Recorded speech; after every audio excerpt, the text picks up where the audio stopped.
Avec l'été qui vient de démarrer, c'est le moment idéal pour nettoyer sa voiture et la préparer pour les semaines à venir. Je fais beaucoup de vidéos voiture sur ma chaîne, mais il n'y a rien de plus fondamental que garder sa voiture propre. Après ma vidéo sur le lavage extérieur d'il y a quelques semaines, plusieurs personnes m'ont demandé comment je nettoyais l'intérieur de ma voiture et plus précisément le pare-brise, les cuirs ainsi que d'autres éléments à l'intérieur. Dans cette vidéo, je vais donc vous montrer ma méthode et je mettrai le lien de tous les produits que j'ai utilisés dans la description. Passons maintenant au nettoyage.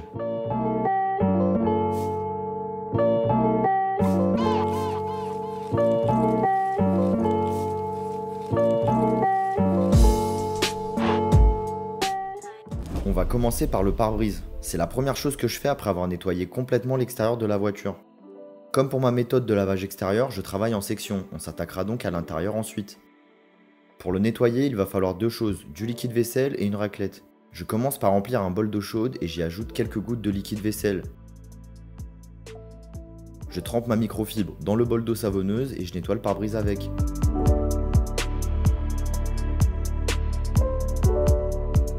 Le liquide vaisselle permet vraiment de dissoudre tous les films gras, il est un peu comparable à un shampoing hard. Ensuite, il suffit simplement de passer la raclette pour retirer l'excédent. Je commence toujours par nettoyer l'extérieur pour être sûr d'avoir un verre propre quand je passerai à l'intérieur. Il faut évidemment faire la même chose des deux côtés. Je mets une serviette par-dessus le tableau de bord pour éviter que de l'eau savonneuse ne tombe dessus pendant que je nettoie. C'est encore plus important de le faire sur du cuir car c'est un matériau plus sensible à l'humidité que du plastique.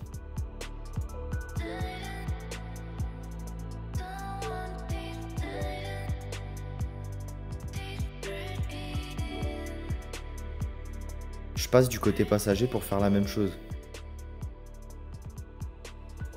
Cette méthode est vraiment très simple par rapport à tout ce que j'ai pu essayer auparavant et le résultat est incroyable. Je fais ensuite la même chose sur toutes les autres vitres de la voiture.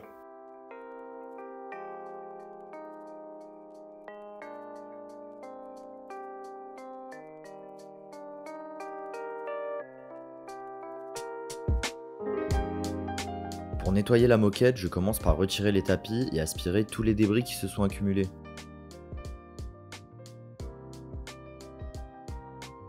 J'aspire ensuite les tapis.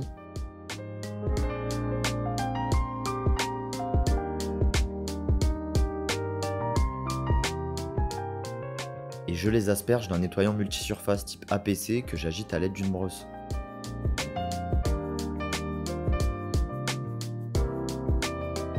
N'ayant pas d'extracteur, j'utilise un chiffon microfibre pour nettoyer le surplus et je laisse sécher les tapis à l'air libre.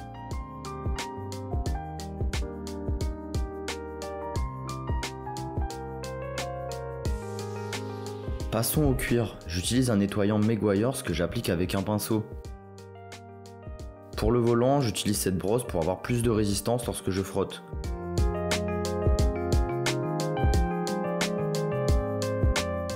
Pensez bien à faire l'arrière du volant. Une fois que j'ai bien agité le produit, je nettoie la zone avec un chiffon microfibre pour le retirer. Pensez bien à aspirer tous les sièges avant de les nettoyer.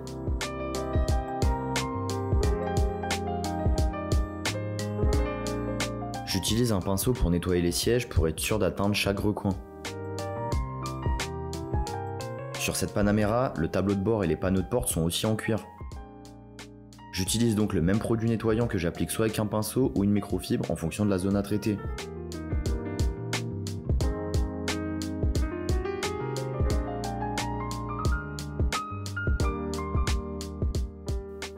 L'intérieur tout cuir de cette Panamera est vraiment très joli, mais il demande aussi un entretien plus rigoureux. Une fois que j'ai nettoyé les cuirs, j'applique un lait pour les nourrir et éviter qu'ils s'endommagent dans le temps.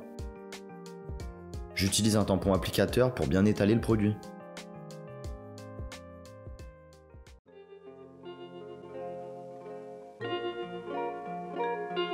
Pour la console centrale, j'utilise un chiffon microfibre auquel j'applique un APC pour nettoyer toutes les traces présentes sur ce black panel.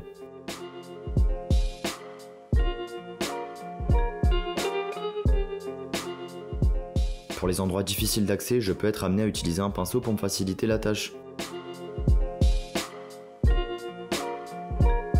Pensez bien à travailler en section pour ne pas oublier certaines parties de votre intérieur. Dans cette vidéo, je ne vous montre pas comment nettoyer de l'Alcantara car il n'y en a pas dans la Panamera, mais j'ai fait une vidéo sur le sujet quand j'avais ma BMW M235i, je mets le lien dans la description.